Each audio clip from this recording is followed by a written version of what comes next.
Listen up, hockey fans. You're in the right place. A no-hold-barred debate between two hockey fans. Stay up to date on current issues in the NHL, even the controversial ones. Welcome to The Debate Hockey Podcast with your host, Brad Burud. It is time for the Debate Hockey Podcast, episode 113, September 7th, 2020. Wow, Blake. No. I had on my notes 2002. Yeah, it's just it's been one of those days for you, huh? I did this last week. Not last week, the other day. But God, I almost wish we could go back to 2002. Yeah, we wouldn't be wearing masks. We wouldn't be having the coronavirus. We'd be living our lives. It'd be normal. Be a grand time. We wouldn't have all this bullshit going on in the world. We could all live like normal human beings. We appreciated each other back then. We were nice to each other back then. Hockey games. God, people weren't assholes back then. Life was simpler back in 2002, buddy. God, now everybody's got a fucking opinion on social media, and it's right. Think about if we didn't have social media, how much better this world would be. Yeah, I mean, social media, it can be good at sometimes, but I mean, most of the times it's pretty nasty. You know what though? Stuff say. God, I just got a brilliant idea. This can make us billions, Blake. Think about this. What do you use social media mostly for? Like 99% is mine is sports. Sports news and sports updates. Okay, so let's create a social media platform for sports. Just sports. Yeah. No other bullshit. No other bullshit. I'm down. You got to come up with a creative name for it though. And then you got to get our name rights. Sports talk. Sports talk. Yeah. That's pretty bad. All right. That's my side job for this week, buddy. We're going to be billionaires. We're not going to be billionaires doing this podcast. I can tell you that right now. Yeah. It'd be nice, but we're not. So are you? The 5-point night. Wow. Did the sun come up the other day for all you Canucks fans, or are you guys still? Dying. The sun came up Saturday morning. I went and had a nice round of golf, and yeah, man. Obviously, it sucks to lose in Game 7. It's not fun to be in that spot, but it's not fun losing in Game 6 either. No, one team has to win, one team has to lose, and unfortunately, Vancouver's on the wrong end of a lopsided loss. You know what though? Is there some gratitude? I don't know. Gratitude's a word. Is there some ease mentally knowing that you were beat by a better team though? Yeah, obviously. They really were. They were just a better team. The fact that, this Canucks group all year was a resilient group. Mm-hmm. And when they went down 3-1. Oh, I thought they were done. Even myself, I had some doubts. But after Demko came in and won Game 5, I was like, okay, got a little bit of traction here. It's 3-2, went one at a time. We're going to talk a lot about him later in the show, Blake, so don't. And then he comes in and wins Game 6. I'm like, holy shit, where you got Game 7? Obviously, I wasn't a fan of the back-to-back, but oh God, we're going to talk about that too. It is what it is. Obviously, it sucked, but both teams had to go through it. But yeah, the fact that the Canucks even forced a Game 7 and the way they played in front of Demko was absolutely incredible. For all three of those teams to come back down 3-1, and obviously they all three of them lost in Game 7. But you got nothing to hang your head on if you're those three teams. Maybe Colorado, you had some expectations to win that game, but coming down from 3-1 and completing that and winning in Game 7 is pretty tough to do. And the fact that those three teams battled back that far, hats off to those teams, man. Well, you'll hate hockey for about 3 or 4 more days, and then it starts getting better. And believe me, I'm a seasoned veteran at getting my ass kicked in the first round of the playoffs, so you'll get. Well, you're not used to it because your team doesn't even make the playoffs. But now that they're set, I took a jab at you, Blake. You didn't even fire back, man. You didn't even care. No, they have sucked. They've sucked since 2015. They've been in a rebuild, and but now at least your team has a bright future. I know this was a great step. This is a great step forward, and it's going to be a fun time to be a Canucks fan for the next 10 plus years. Who the hell? Don't say 10 plus years. Holy shit. They're going to get those kids Don't get too far ahead of yourself here. I'd just be happy that you had 5 good ones ahead of you. Unless your GM freaking screws it up, which could happen because they've done it before. But right? Yeah. Well, good thing we don't have Mike Gillis as our GM. Well, you probably shouldn't say that. Mike Gillis was Mike Gillis took over a team built by Dave Nonis and Brian Burke. Don't even give me that shit. We can do a podcast for 2 hours on that. Didn't Gillis, and I might be wrong on this, so correct me if I'm wrong, but didn't Gillis draft Pedersen and Hughes? No, false. That was Jim Benning. Okay. Jim Benning drafted Besser, Pedersen, Hughes, and Thatcher Demko. Okay. Yeah. Okay. So who the hell's Joel Kiviranta? Yeah. So Calgary played Dallas, right, in the playoffs, and I never heard his name one damn time. One time. No, never he didn't even play. He didn't play. So where did this guy come from? Was he? Yeah, was he a maid the whole time. Was he a maid at the hotel? And yeah, I don't know. He's been a black ace the whole playoffs, and Cogliano couldn't go, and this guy comes in and steals the show. I mean, Game 7, there's a lot of unlikely heroes in those Game 7s, and for Kiviranta, it was his time to shine. Stars shocked the Avs. I still can't believe that one. I just can't. I picked the Avs in 5 games, and I picked him in 6, I think. When Dallas went up 3-1, I picked him in 5 too. I was like, "Are you shitting me? Like, is Dallas going to beat Colorado in 5 games?" Then Colorado started to see them like pick it up. Okay, Colorado's like showing that they're still a good team, and then Michael Hutchinson kind of has a couple good games, and obviously you can't blame him for that wild Game 7 loss. But I mean, what a tough spot for Hutchinson to get thrown into. It's a no-win situation, man. Yeah, no, I mean the fact that he even came in and probably, I think my opinion, he stole Game 5 from him. Pretty much. He played really good. Well, we finally got some Game 7s. We got 3 of them that round. I predicted 3 of them. No, you didn't, Blake. I picked. You picked 2 of them. I predicted 3 of them, but no, 2 of them, Blake. I got your predictions right here. You picked Tampa in 7, and you predicted Vancouver in 7. Okay, that's right. Sorry, 2 of them. So, and you know what? We got freaking a big fat 0 in round 1, right? Did we get? No, we didn't. We didn't get any in game. No. There's lots of 5s. So round 2 made up for it. That's good. Yeah, no, round 2 was good. It was full of really good matchups, and I mean, it wasn't the best of starts for the playoffs in this round, but I mean, you saw all the comebacks from down 3-1, and it turned into a wild round. Yeah, it was pretty good. Is it weird for you to not have school and to actually have a normal functioning real job, Blake? Is that something different for you? It's honestly nice.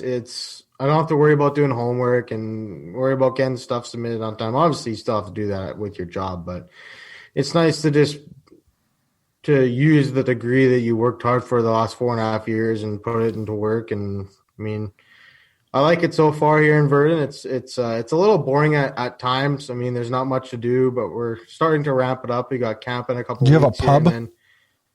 A pub? Yeah. No, well, I mean, we have a little one, but I haven't. We have like a Boston Pizza. Have you guys have those down there? No, we don't have those, but I like those. I've been to Boston Pizza's good. A lot of them. They got a little pub in there, so went there a couple times. But I mean, I just pretty much go to work and go home and just do. Yeah, well, you get to know people, especially when the hockey season gets going. The hockey season starts. You'll meet fans and you'll meet other people, and I mean, it's obviously a tough spot with the coronavirus. We can only have 50% capacity right now, and you got to social distance seats, and it's a big headache right now. But we're supposed to start October 9th, so hopefully that's a go, and things will get a lot busier as the days go on. It looks like in the States, most of the junior leagues, speaking of the North American League, I guess the most, we're hearing the first week of November, and there's no regulations on seating. Seating's normal. Everything's been normal here, and it's wonderful. It's wonderful. Yeah.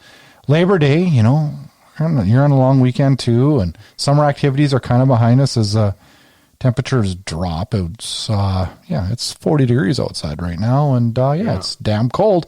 But we got some good golf ahead of us. You had a big golf weekend, and I'm freaking envious as hell. Yeah, I went golfing 3 rounds with my dad over the weekend, and good for you. I've only golfed once all year, and I was at my dad all week, and I was like, all right, let's go golf, and I want to get out, and I wanted to go golfing lots this year, but I just didn't get around to it, and for me to get 3 rounds in. I actually golfed really good as I went on. Like the first round was okay, and I picked it up the last couple rounds. But I mean, hopefully next summer I get to do a lot of golfing. Because I mean, golfing's a fun sport. It's relaxing. You can go at your own pace.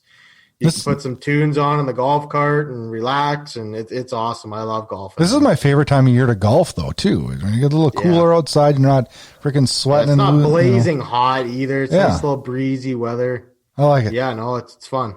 All right, we got a big show ahead of us. Episode 113, we're going to recap round 2 of the Stanley Cup playoffs, roll into the conference finals as the NHL is on fast forward here. They're not even giving us a day to talk about it.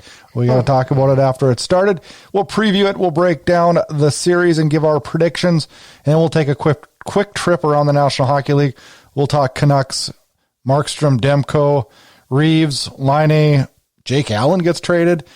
Babcock's in the news, and Pierre McGuire, is he really in the news? Are we going to see him as a general manager? Wow. Would that be crazy, crazy, crazy? We are just wrapping up with season 3 of the show. Season 5 starts here in just a few episodes. New sponsors. Season 4. Yeah, season 4. I skipped a whole damn year, Blake. Season 4 starts here in about 4 weeks. We're going to add video to the podcast. That's exciting. Got a couple sponsors in the works, and if you're interested in sponsoring the show, give me a holler here. You can email me, you can tweet me, you can fire a message off at the store. Check our contact page out at Inside Edge Hockey News, and we would love to have you as part of the podcast. And sponsorships are so important, and we thank all of our sponsors. InsideEdgeHockeyNews.com. Your inside source for interviews with players and members of the hockey world. InsideEdgeHockeyNews.com.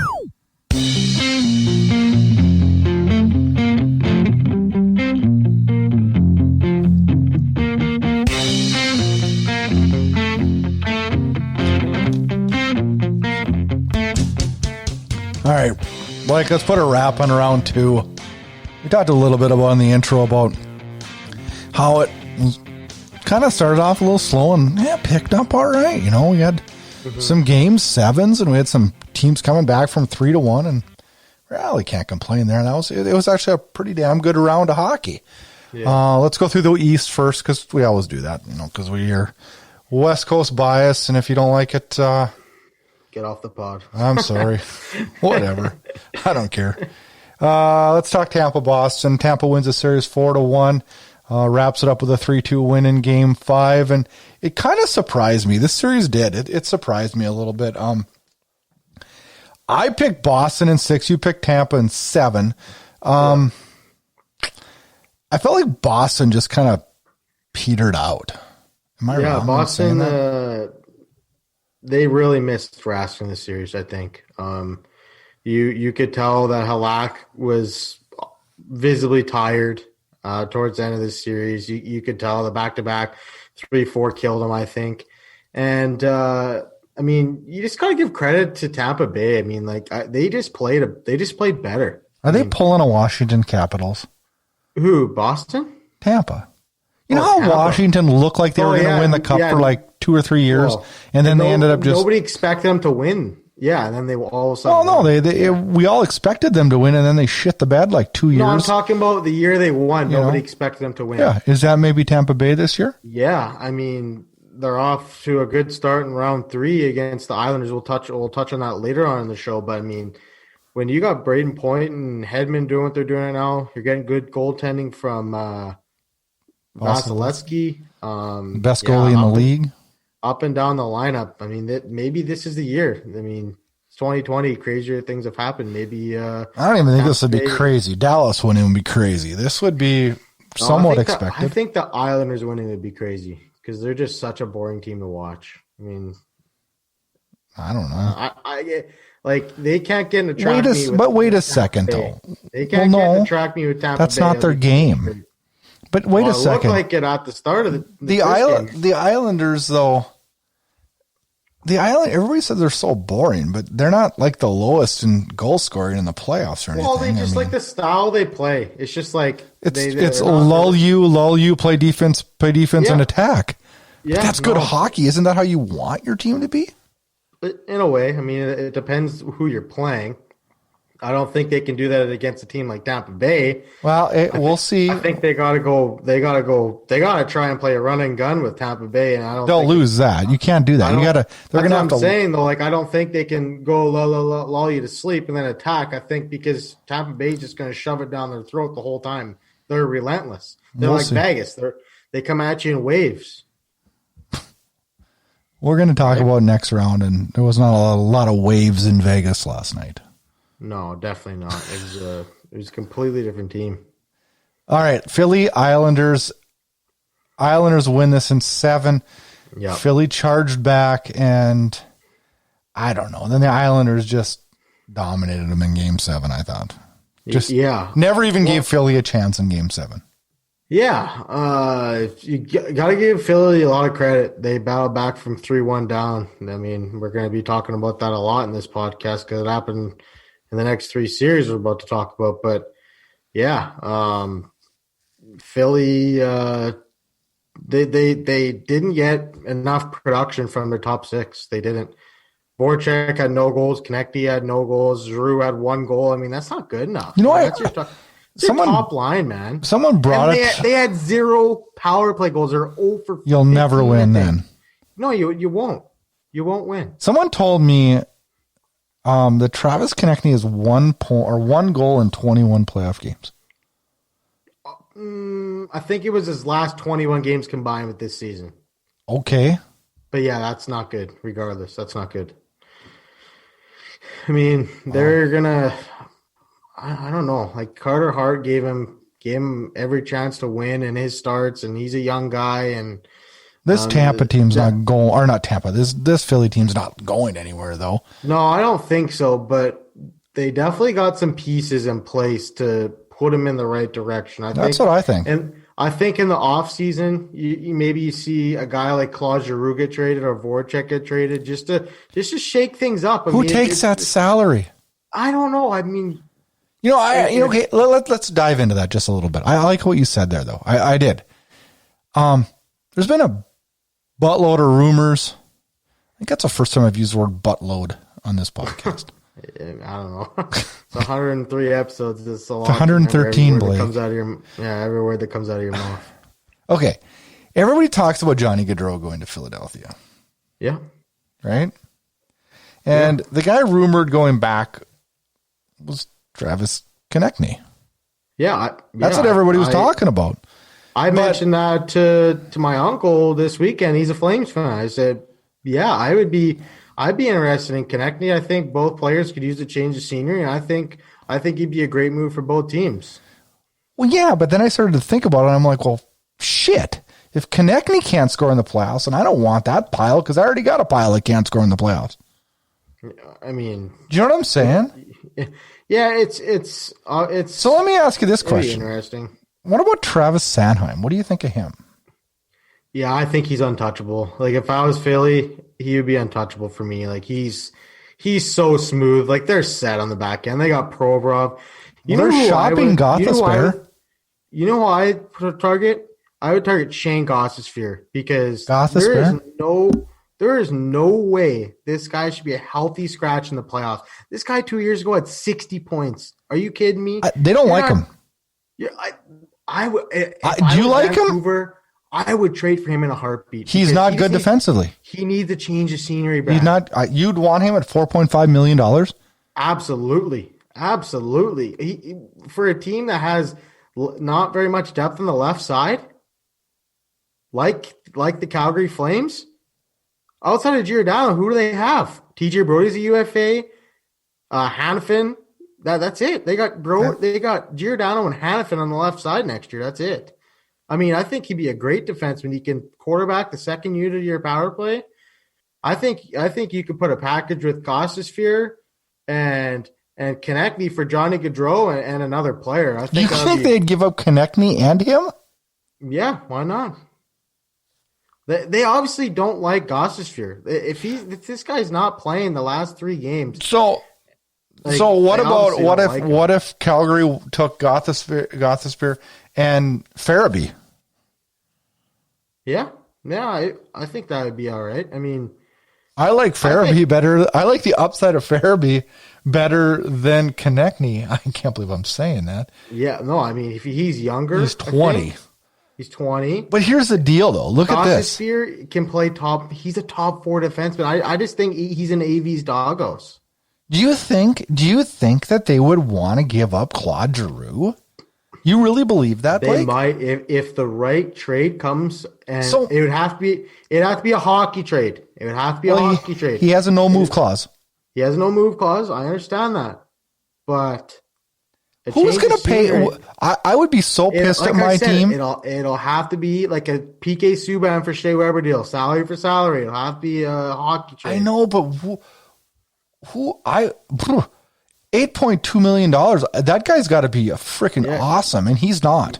You might have to eat a little bit of salary. I don't know how much term's left on that contract. I'd have to look. 2 more years. 2 more years. So see that makes it a little bit more appealing. It's not like it's a 5-year deal at $8.2 million. Well, they've also I've heard that they want to unload James Van Riemsdyk. Oh, nobody's taking that contract. $7 million. $7 million for next 4 more years.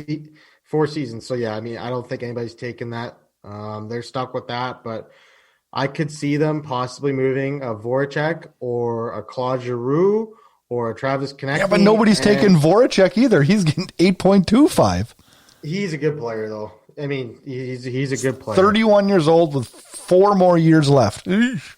Yeah, it'll be tough, but I mean, Philly's got to do something to change up that core. I think. Okay, I can't believe we're talking so much about Philly. I like Philadelphia's team. No, I like their team, but look at this. So Blake, every team gets haunted by contracts. They got Giroux at 8.2, Voracek at 8.2, Kevin Hayes at 7.1, and horrible contract. Horrible contract. And Van Riemsdyk at 7. That's 4 bad contracts. No, Giroux's a good contract. I mean, this guy's put up 100-point seasons, Brad. I know, but he's not anymore, though. He just did last year. I'm pretty sure he put up 100 points last year. Let me look, Blake. I don't think so. Don't quote me on that, but I'm pretty sure he did. Maybe it was the year before that, but he's been a good player. Try 53 points last year, 85 the year before, and 102 the year before that. Okay, so it's 3 years ago. Okay, that's my fault. So that's the same. How many games did he play last year? 69 games. He had 50. So that's not bad. He had 21 goals. Yeah, at that price tag? But 56 points in 60 games? It's not that 53 points in 69 games. Oh, 69. Yeah. Definitely you need a little bit more production. And in the playoffs, he had 1 goal in 16 games. Yeah. No, that's not good. I don't know. And I'm not, and I'm just going to throw this out there too. The guy's he had 1 good year in the playoffs. Yeah. That would have been in 09. 09-10 when they went to the Cup. Yeah. Yeah, it's been a while. Right? I mean, and I'm not against Claude Giroux. I actually think he's a good hockey player. But I think that's a scary ass contract for a team to take on, is what I'm saying. Yeah, well, I mean, it's only a couple of years. So if Philly eats some salary on that, I think it's a movable deal. So we'll see what happens. You ready to talk to the Western Conference?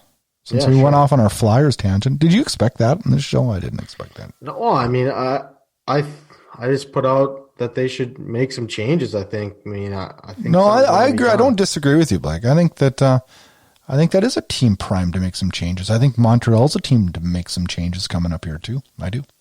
Yeah, Montreal. Yeah, they definitely got a lot of cap space, and we'll talk about that when we talk about Jake Allen. Yeah, Western Conference. Colorado, Dallas. Dallas wins this in 7. We both look like fools. We both picked Colorado in 5.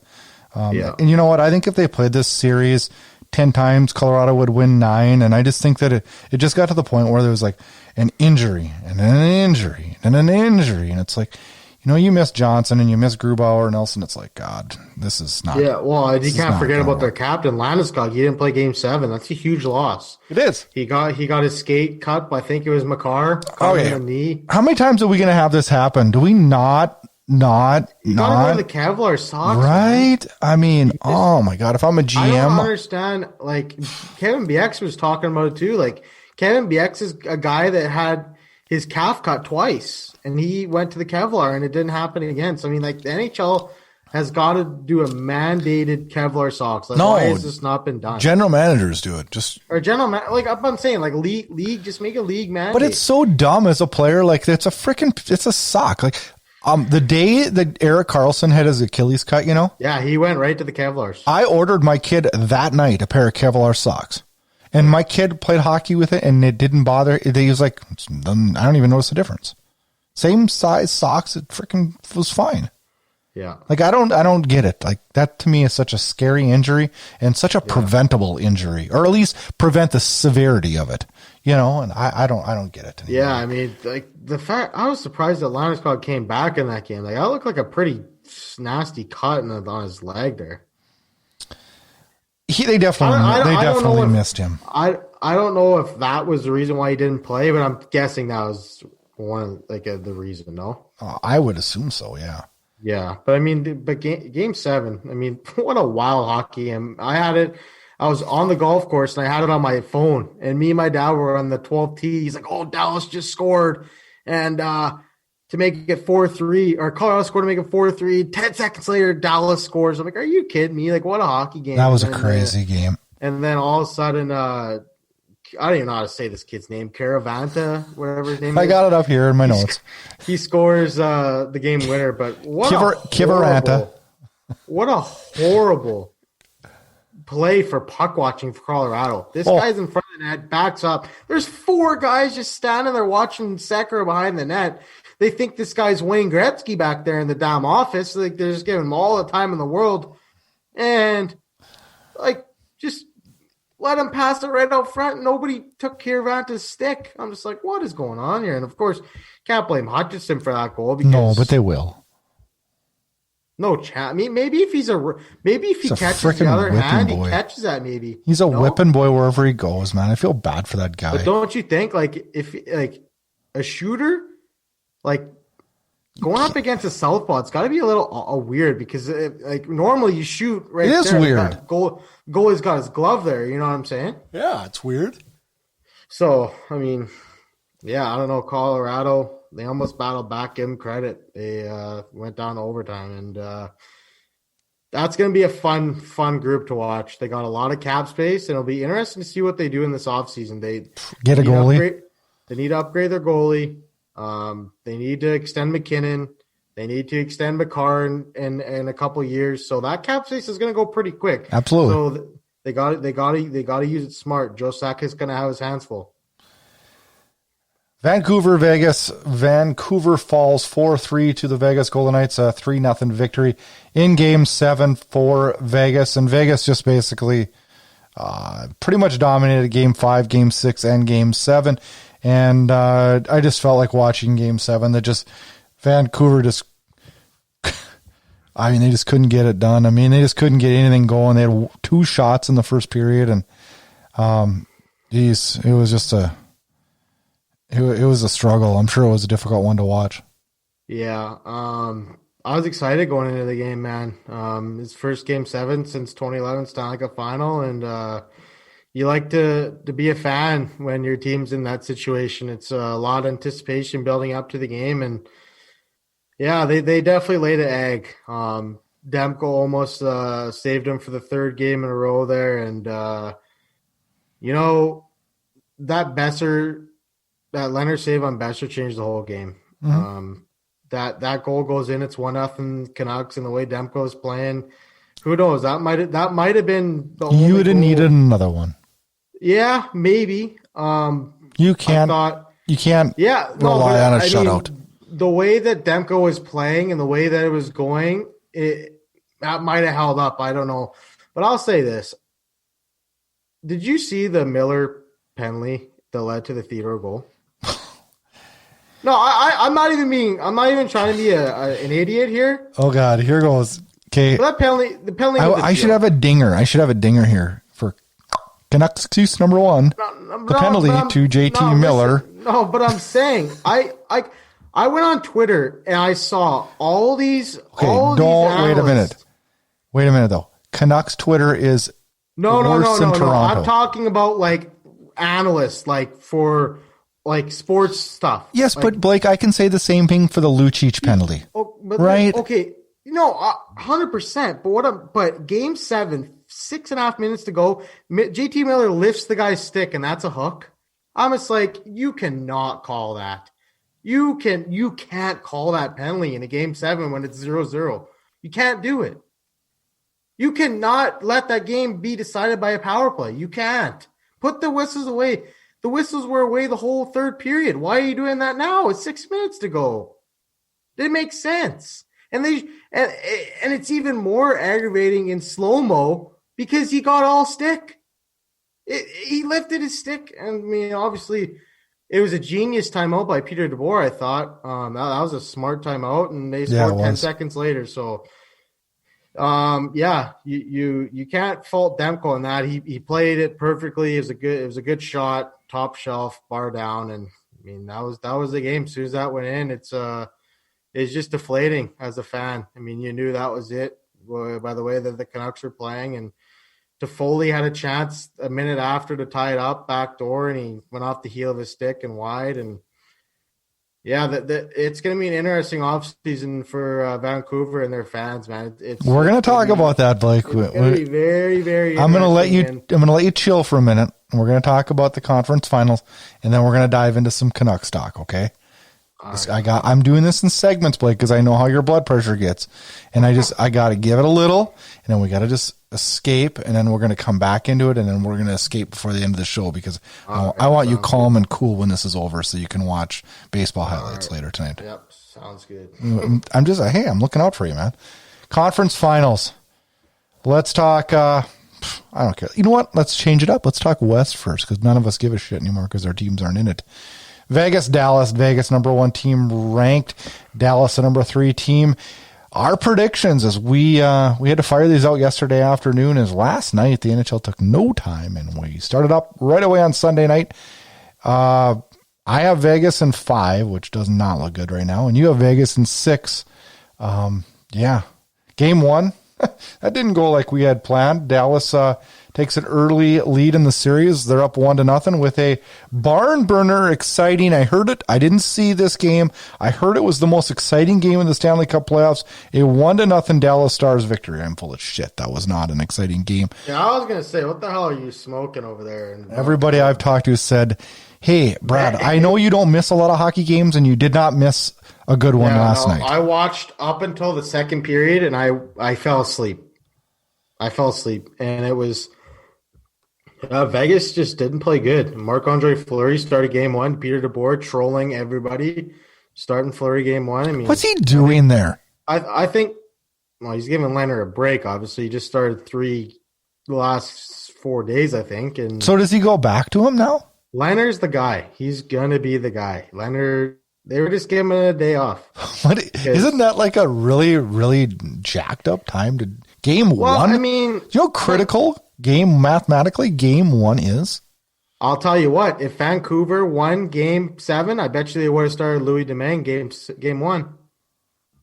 Because Demko played too much games. I think they would have went to a guy like that in game 1 if they wanted to won, and I think it was the same mindset for your fan base would have fucking went out of control. I don't know. Twitter would have had to shut down if that would have happened. Maybe there would be no. You know what? Vancouver would look like Markstrom would have been back. I don't know. Yeah, he would have because Vancouver would have looked like Portland. Portland, the city in the U.S. that they're burning down now. Oh, are they? Oh yeah. Well, Vancouver loves to burn down that. That's what I'm saying. So. They would have burned your city down. I won't say your. It's not my city. Oh, I know. You sometimes you talk like you're getting ready for the game, like you're playing. It's like, Blake, I know you're a Canucks fan, but you're not dressing tonight, buddy. Sorry to break it to you. Oh man, let's talk Islanders and Lightning. Predictions in this one, Blake and I are exactly the same. We both have Tampa in 6. That series started tonight. That game just went final, and in game 1, Tampa Bay wins 8-2. Yeah, this might be a shit show, Brad. I think it's one game, Blake. No. Listen, I might take Tampa Bay in 5. You can't change now, Blake. You can't change your prediction. I gotta do it. You can't change your prediction after you made it. No, well, if that's the case, I want to change. I still think Tampa's going to win, though. I want to change my Vegas one. I think I don't know if Vegas is going to win this series now. Can I change that prediction? No. What the hell's the difference, dude? I think Vegas will figure it out. I tell you what, I think that the Islanders will be much better than what we saw tonight. I think these games happen. They just do. They just do. Stanley too, though. It's a shit kicking. But you know what? Maybe the hockey gods are going to be like, you think you can go score 8 on them, huh? Hockey gods do that. Yeah, we talked about that before. All right, Stanley Cup probabilities. I picked my 2 favorite sites that I always go to see what they feel are the probabilities. The first one is The Athletic. They have Tampa Bay a 41% chance of winning the Stanley Cup. They have Vegas 31% chance of winning the Stanley Cup. Dallas 14% and the Islanders 14%. Now, pretty even. Okay. Pretty even there. I also go to Money Puck. I always like this one, and I always kind of ripped on this one, but then they were so close last year with St. Louis. I was like, oh God, if they predict St. Louis, they got to be super smart. They got Vegas 42.6% chance of winning the Stanley Cup. They have Tampa Bay at 21.1% chance. They have the Islanders at 19.4%, and they have Dallas at 16.9%. I don't know. We'll see, I guess, huh? Yeah, I still think it's going to be Tampa Vegas. I do too. I think that would be a wild matchup. I think that would be a very entertaining because both teams are built similar. They're both fast. They're both high octane offenses. They both got good goaltending. I think that would be a series for the ages, to be honest. Yeah, that would be off the charts. Yeah. So, question for you. Is it okay if we go around the NHL with some news? And I got the first 2 segments of the news talk. 3 segments of the news talk are Canucks related. Actually, 4. The first 4 topics. There's only 6. The first, there's 8. We got to cruise through this. People are going to be like, God, this podcast's going to go on for freaking ever. All right. Let's go through this quick. Blood pressure okay? Yeah, it's great. You okay? I'm going to stir the pot a little bit with you here, and then I'll let you off the hook at the end. Okay? So how do you feel as a Canucks fan when your owner and your general manager are freaking petitioning the league to change the schedule? How pathetic is that? It's embarrassing, isn't it? I don't know if Vegas. I mean, I'm sure Vegas is in the same boat too. Maybe we didn't. They weren't petitioning the league. That we know of. I'm sure Vegas was pissed too. I mean, no team wants to play players Game 6 this. and Game 7 back to back. They wouldn't have. Players sat out, man. Brad. No, Brad. Yeah. There was no West game getting played in Edmonton on Saturday. Why couldn't you have Game 7 and Game 7 in Edmonton on Saturday and Game 7 in Toronto on Saturday? Tell me why. Because they needed a game Sunday. Who cares? No, they got to get this done, Blake. You know how many? You know how much money? One back. No. Wait a minute. It's not on the NHL to foot the bill for the players wanting to sit out. It costs them hundreds and hundreds of thousands of dollars to operate that bubble for one day, and that's coming out of the league, not the players. They could have played. It's not coming out of the players. It's not coming out of the players' play checks. I would have rather played Game 7 Saturday and Game 1 Monday. Or Sunday. That wasn't doable in the schedule, though. Because now we have Game 2. Because we have Game 2 Monday. It costs hundreds of thousands of dollars every day to operate the bubble. If the players wanted to chip in, they could have done it, I guess. But they chose to sit out. Made their bed. Oh, well. You know. Okay, let's go into the Markstrom talk, okay? So, Thatcher Demko comes in, and listen to these numbers. .985 save percentage, .64 goals against average, 1 shutout, 3 games. Amazing. I mean, like off the charts numbers, Okay. Yeah, I mean, so even if you're, you want me to talk about Demko for a second? Sure, I do. Sorry, I wasn't trying to cut you off there. If you're a hockey fan, a diehard hockey fan, and you look at what Demko did over that 3-game stretch, I've been watching hockey for almost 18 years, okay? That might have been the best stretch by a goaltender that I've ever seen in the playoffs. Like, I'm not even talking about a rookie goaltender, or I'm talking about any goaltender in the postseason. He was that dialed in. This guy, that you could see Vegas was just frustrated. He stopped 91 straight shots, Brad. He had a shutout streak of over 2 games.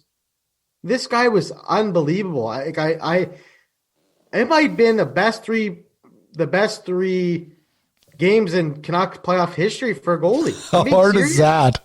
We've had a lot of good goalies, though. We've had Luongo, we've had Kirk McLean. Like, they've had some good goalies in Canucks, and I understand that Markstrom's been the guy, but like, you're either going to let Markstrom walk. Okay, let me set the stage. You have Demko, who's in his second year. This is second year. Yeah, second year. First full year pro. Yep, he came up halfway through last year. Okay, yeah. You have Markstrom, who's proven himself pretty damn good over the last 2 years and has emerged as, I don't know, what I'd consider an elite NHL goalie. Now, Markstrom heads to UFA this summer, and Thatcher Demko has 1 year left on his contract. And if Markstrom signed, then Demko is exposed to the Seattle expansion draft. Blake, you've changed your mind back and forth 3 or 4 times here in the last week, I know, because you've texted me a couple changes of your mind. What do you do if you're Canucks ownership here? How do you solve this dilemma? Because the last time they had a goaltending dilemma, it didn't go. Fucking both of them. They didn't go so good. Fuck, so don't even remind me of that. What a joke that was. Okay, so now you get to rewrite the script again. So how do you do this? Because you know what, I'm going to throw out how I would do this. After you say, I'll tell you how I would solve it. You go first. It's going to go either 2 ways. Okay, here's how I look at it. You're either going to let Markstrom walk in UFA, or you're going to sign Markstrom, which is daring. Which is daring. It's very daring. It's rolling the dice on a 24-year-old kid who had 3 good playoff games. It's a challenge, and it would be a very, very bold risk to take for a franchise who just came out of a rebuild. Okay, no denying that. I mean, I took probably a couple days to think this out, because I knew you were going to ask this to me on the podcast. Because initially I said, all right, you got to let Demko walk. You can let Markstrom walk. It's like, whoa, Blake, slow down. I was like, I thought about it. And I was like, okay, that's probably not the smartest thing to do. But like I said, it's going to go 2 ways. They're either going to let Markstrom walk, which is daring, like you said, or they're going to sign Markstrom to an extension, and he's going to be exposed to Seattle. I mean, it's going to go 2 ways, because you have to protect Demko. You cannot let Demko walk to Seattle at 25 years old. The third option is you trade like a first-round pick and a prospect to Seattle not to take either of them. And maybe Seattle wants to do that. But then, that opens up another dilemma, and the fact that Demko's going to be like, fuck off. I'm not going to be a backup goalie forever. Well, I mean... Right? You know what I mean? And he's going to say, well, you're going to have to pay me. His time's going to come. When? I don't know. I mean, if they sign Markstrom for 5 years. This is literally Luongo and Schneider 2.0. I know. So 100% is. And listen, you know what another situation of this is very similar to?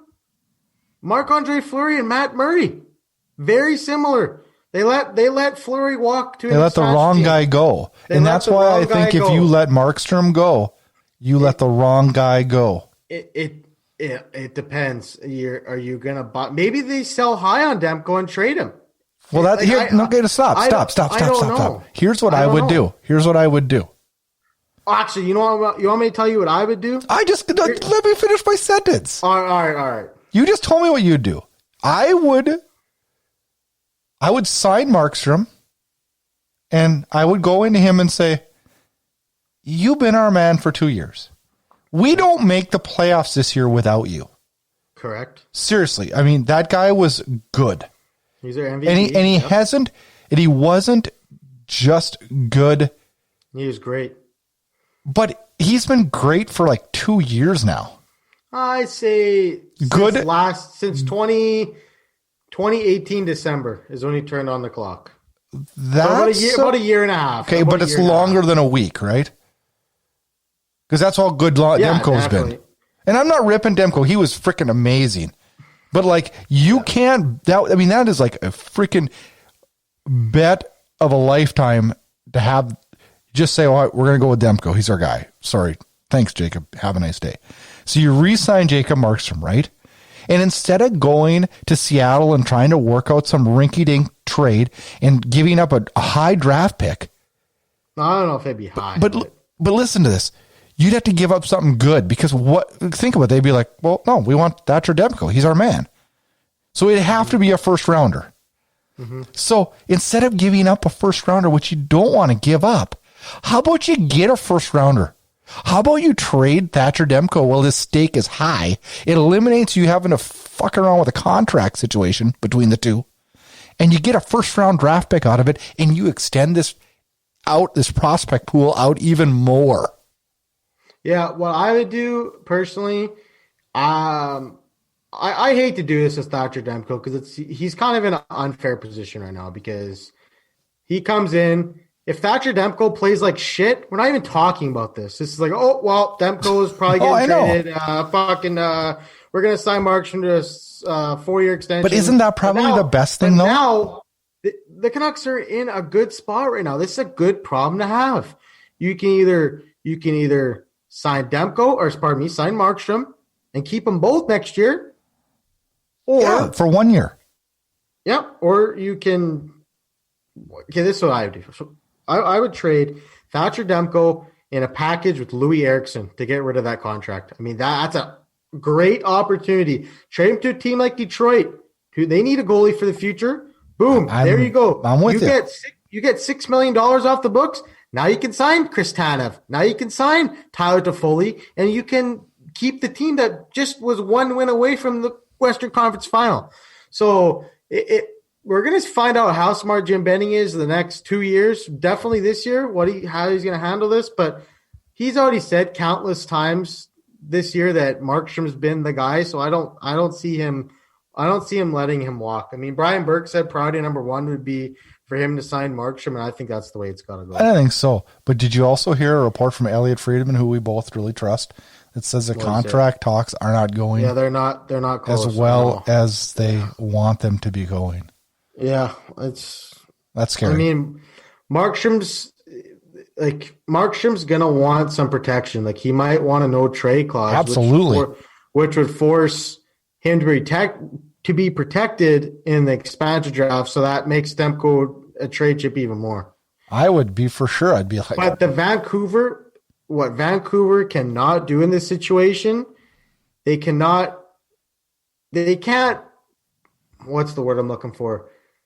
They can't give up leverage for Demko. Like they can't back themselves in a corner and give Markstrom a no trade clause, and teams will look at it. Oh well, they have to get rid of Demko now. Now, then you don't get full value for him. So, I realize that, but if Markstrom says, yeah, it's because Blake, the reality of it is 12 other teams will line up to sign Markstrom, and they'll give him a no trade clause, no problem.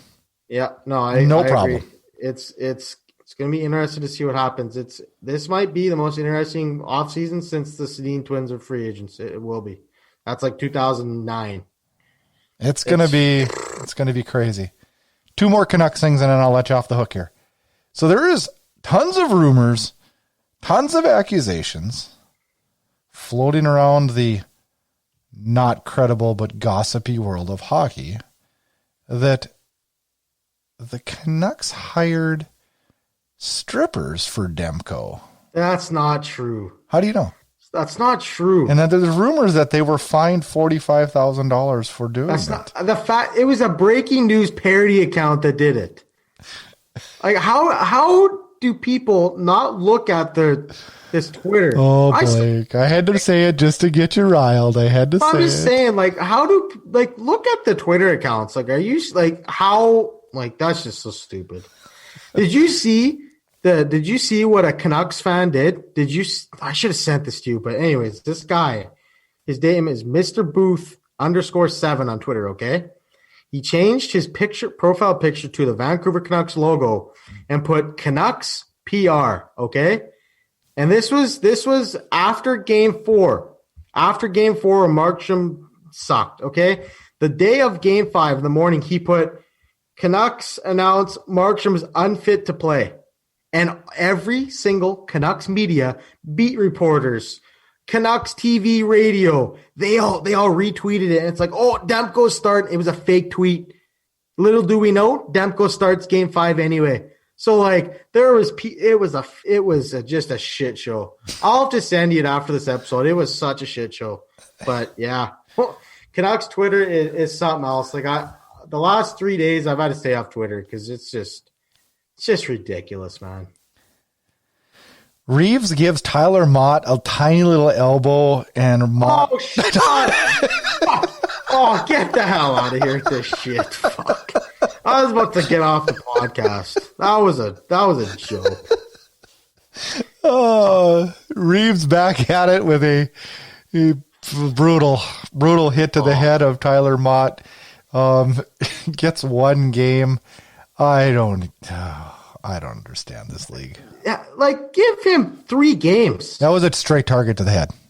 It was a straight target to the head. You know, he wasn't even moving. It could have been avoided 100%, and it was a dirty cheap shot to the head. And honestly, I'll tell you what, I was shocked that he came back in that game. You know what I don't understand? Was shocked. Just when the hockey world starts to look at Reeves in a different light, yeah, he fucks it up.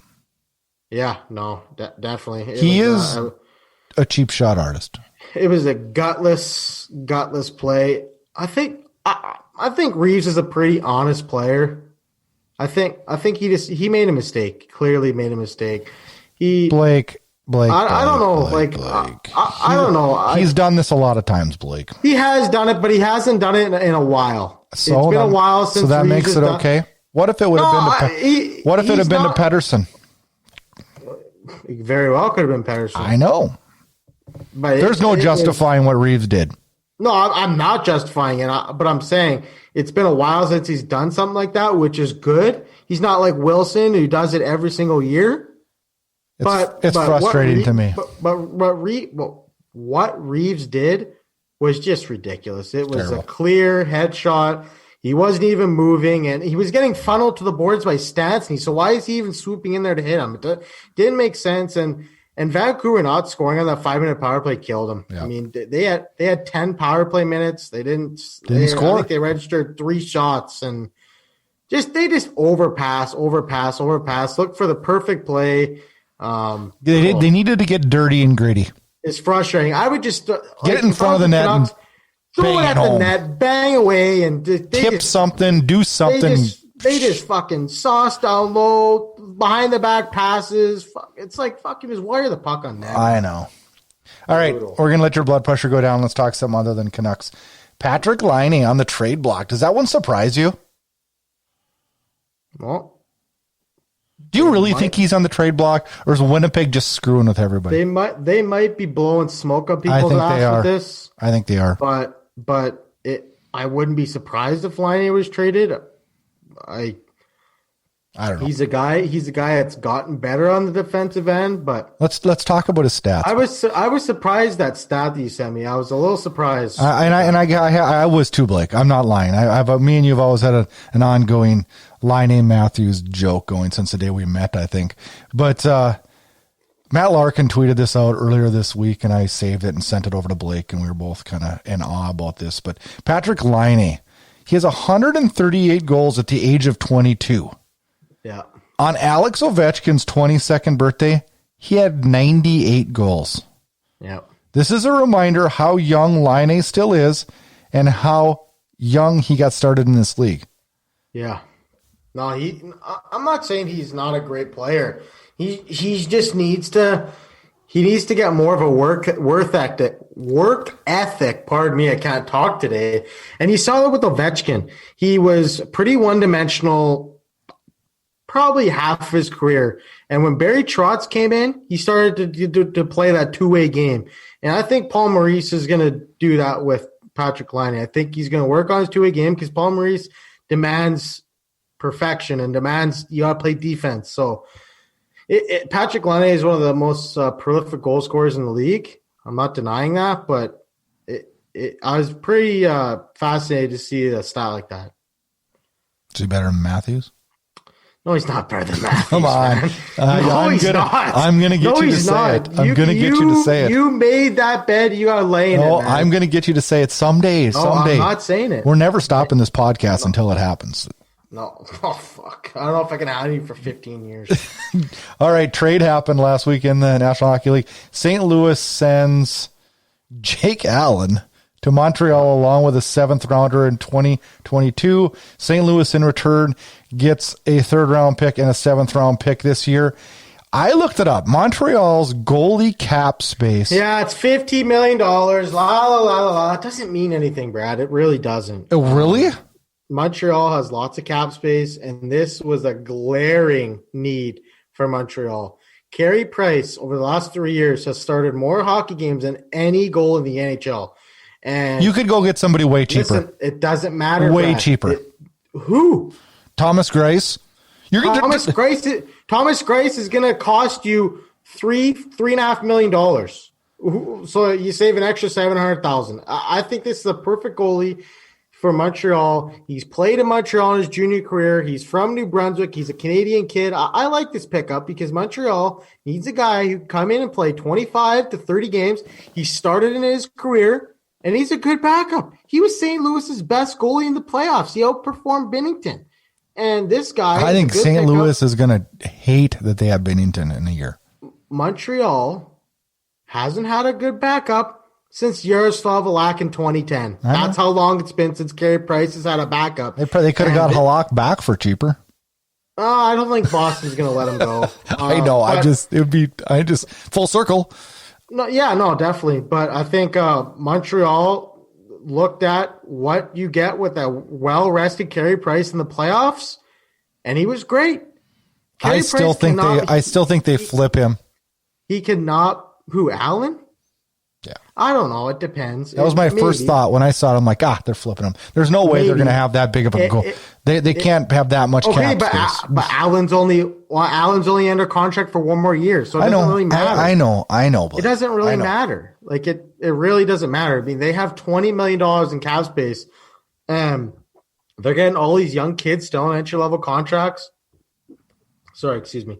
I think they're going to take a run at maybe a Mike Hoffman or maybe Taylor Hall in the offseason because they need some scoring on that wing, and it's going to be interesting to see what Marc Bergevin does. And I think that he looked at number one need was a backup goalie right now, and Jake Allen could come in and play 20, 25, 30 games maybe, and Carey Price plays 55, 60, and if you make the playoffs, Carey Price is well-rested. And look what he did in the playoffs when he was well-rested, and I think it'll be a good trade for Montreal. They didn't really give up much. They have 14 draft picks in this upcoming draft. So they looked at it that they had a surplus of picks, and they have 3 third-rounders, and they're okay with giving up 2 picks. I think Taylor Hall ends up in Montreal. I think so, too. I believe that he will go there. Montreal will give him the money. They might even overpay for him because they need scoring on the wing.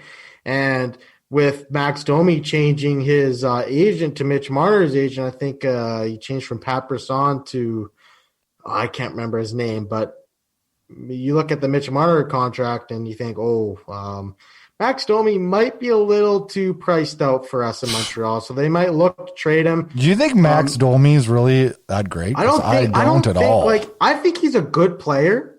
I think he's a gritty, good player. He's a guy that can score you 20 to 25 goals in a season. But, I mean, would I give him $6 million? Not a chance. I think I'll give him no more than $4.5 million. I don't know. It'll be interesting to see. They're going to have an interesting offseason, too, because they got a lot of cap.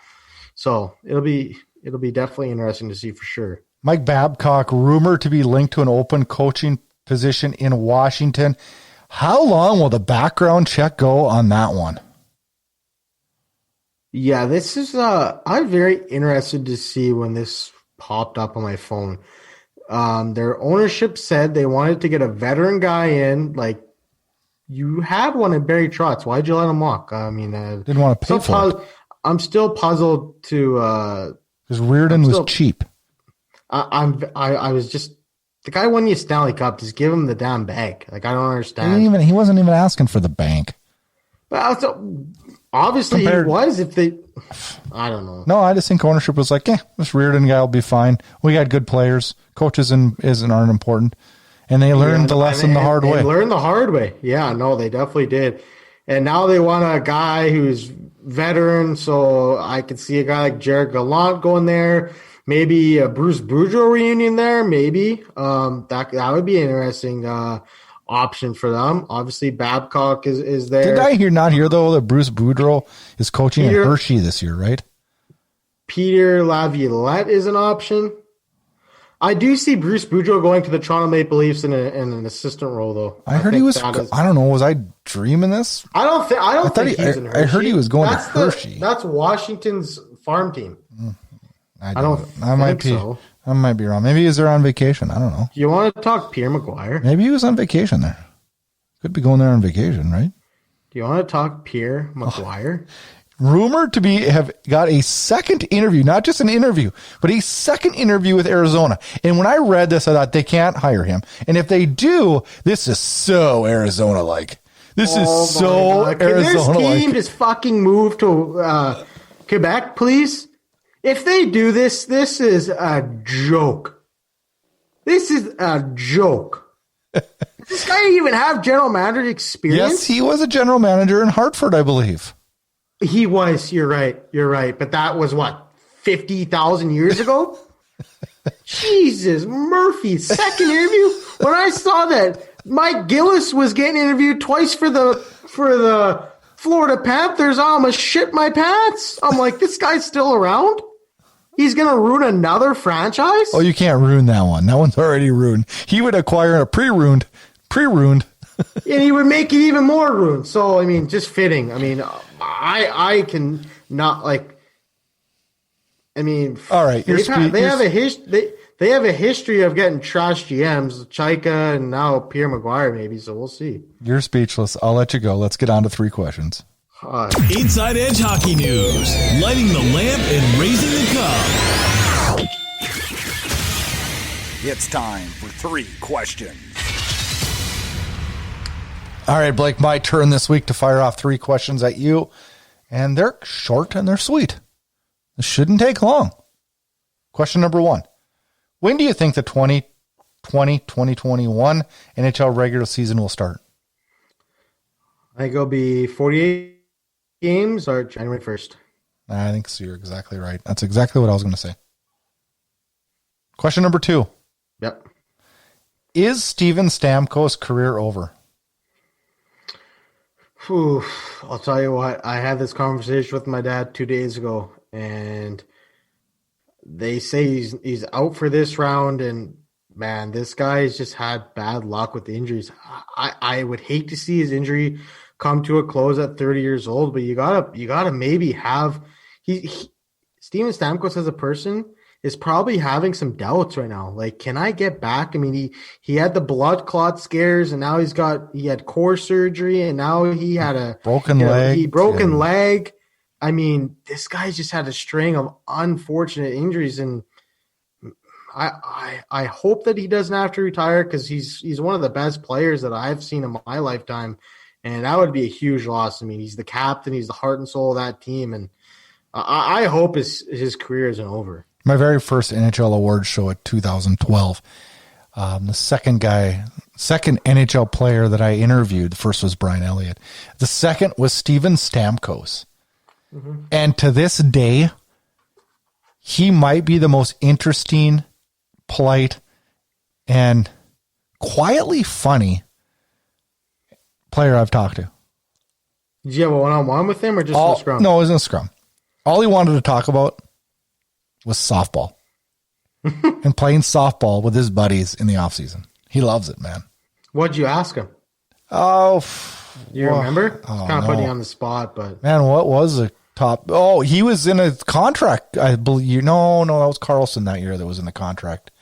I don't know. It was Tampa was just kind of a rising team at the time, and LeCavier was on the way out or just out, and Steven Stamkos was just kind of starting to be the face of the team, and that was the major topic of conversation. So, just a straight up good guy.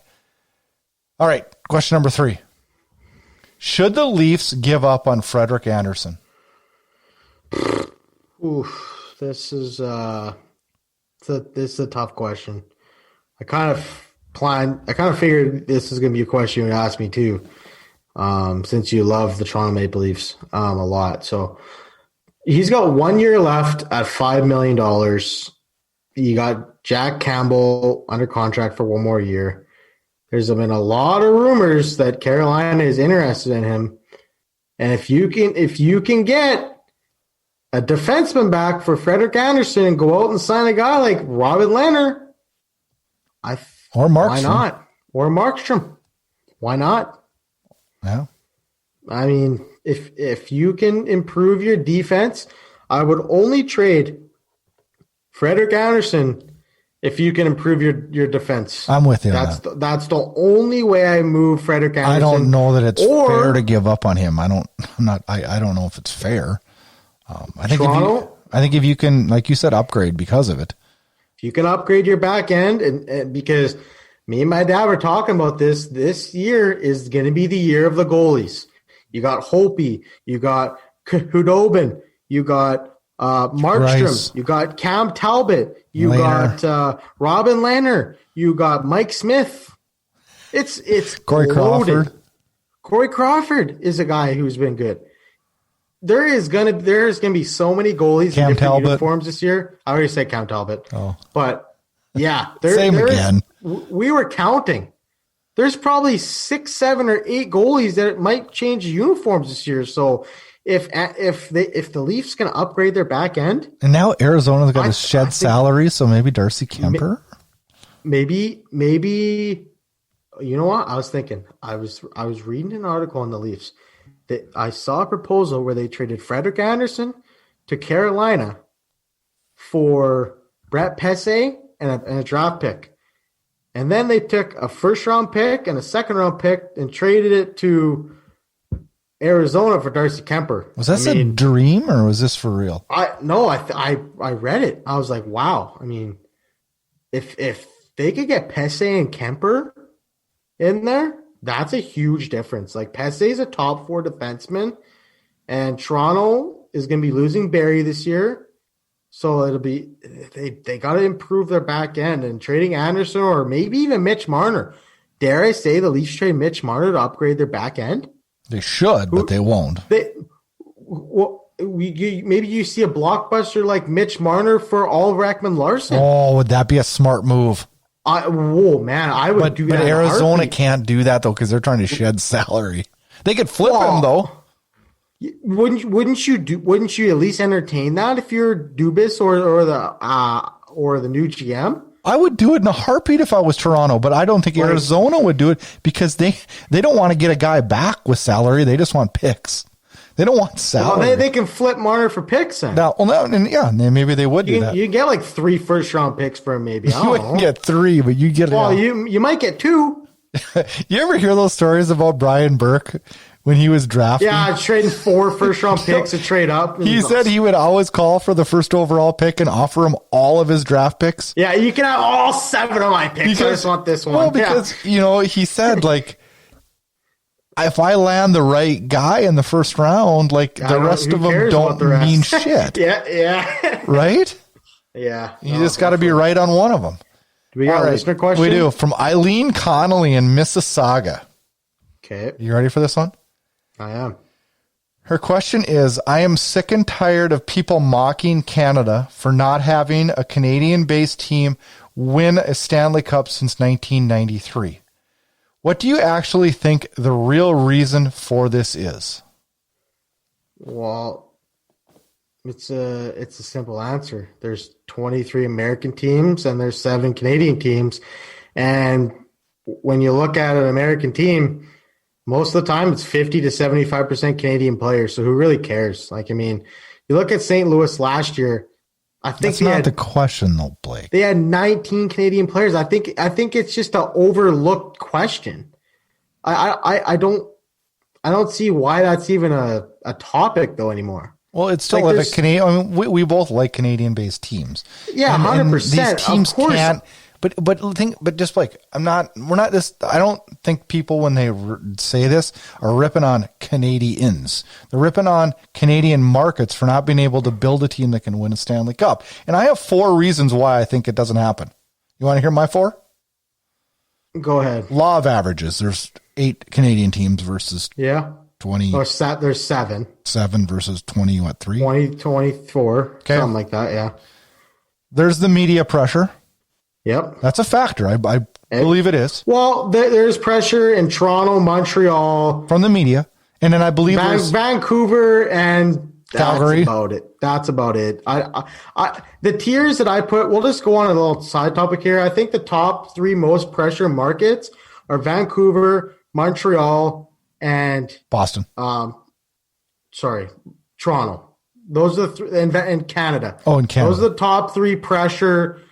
I think that like Edmonton, I mean, with their history of winning cups, and there's pressure in all the Canadian markets. I don't know if there's not as much pressure though. Well, there's just not as many stupid people on Twitter. Did you see what Brian Burke said about Vancouver Twitter? He goes, Vancouver's got the highest capita for armchair GMs in the whole world, he says. Oh, you bet they do. Okay, yeah. I've named off 2. Okay, law of averages, media pressure, community market pressure, and free agents don't want to go to Canada. Ooh, that's where I'll stop you. They don't want to. Their taxes are ridiculous. Like there is players that will not go play in Canada. So you're telling me if free agent? Now I would. You're telling me a free agent, big time free agent, wouldn't want to go to Vancouver and play with Pettersson and Hughes? No, Blake, you're not listening to what I'm saying. That's in Canada. I'm not saying all the big namers. I'm saying there is a lot of guys that don't want to pay 24% sales or 14% sales tax. Yeah, but they get commercials and they get a bunch of advertisements. No, I'm just saying, and there's a lot of people that don't want to go play in cold Edmonton. And I'm not saying that's right, because I sure as hell would rather play for the Edmonton Oilers than the Florida Panthers. Yeah. Even if the Florida Panthers were the greatest team in the league, I would love to play in a Canadian market. Mm-hmm. And I'm an American, and I would love to play in a Canadian market. I wouldn't want to play in a Carolina where your neighbor doesn't know what you do. I would want to, and don't rip on me, Carolina fans, because I'm friends with an ex-Carolina Hurricanes player, and he told me that. So don't be no hate mail. Who's this? Oh, you don't want to name drop? No, but I honestly believe that is a factor, though. I think those are the 4 factors I could come up with. The first being law of averages. I think it will happen, and I think it will happen in the next 5 years. Yeah, I think. And I think it'll be a team we don't expect. Is that crazy? Well, I think. I don't think it's going to be Toronto. I think Vancouver will win a Stanley Cup in the next 5 years. All right. Blake said it.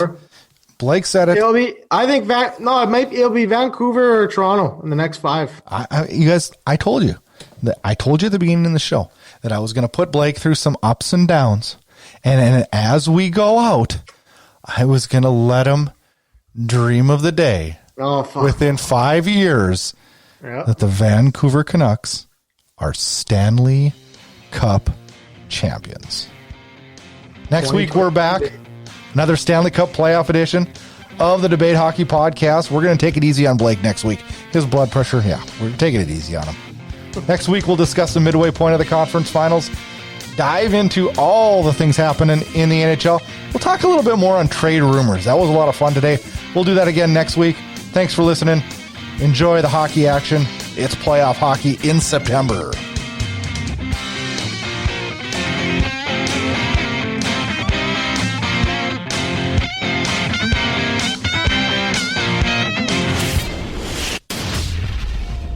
Get connected. The Debate Hockey Podcast can be found on Twitter at Debate Hockey. Also, make sure you check us out on our Facebook page, The Debate Hockey Podcast. Brad Burud can be found on Twitter at Brad Burud, and co-host Blake Friars can also be found on Twitter at Friars_Blake. If you like what you hear, please rate and review us on Apple Podcast. The Debate Hockey Podcast can be found on all major podcast players. And please consider subscribing to the Inside Edge Hockey News on Patreon. That'll get you exclusive content and much more. Thanks again, and enjoy the hockey action. Kevin Bieksa had come up and had a word with Westgard a moment ago, and now Bieksa is going to face off against Westgard, so the defenseman moves up for the Canucks. Tortorella at the Vancouver bench is already looking at the and here we Calgary go. bench. Line brawl to start this game. Thanks so much for listening to this episode of the Debate Hockey Podcast with your host, Brad Burud. For more great content and to stay up to date, visit InsideEdgeHockeyNews.com and on Twitter at InsideEdgeHOCKE and Facebook at Inside Edge Hockey News. We'll catch you next time. This has been a production of Inside Edge Hockey News Radio, copyrighted and distributed by the Inside Edge Hockey Media Group.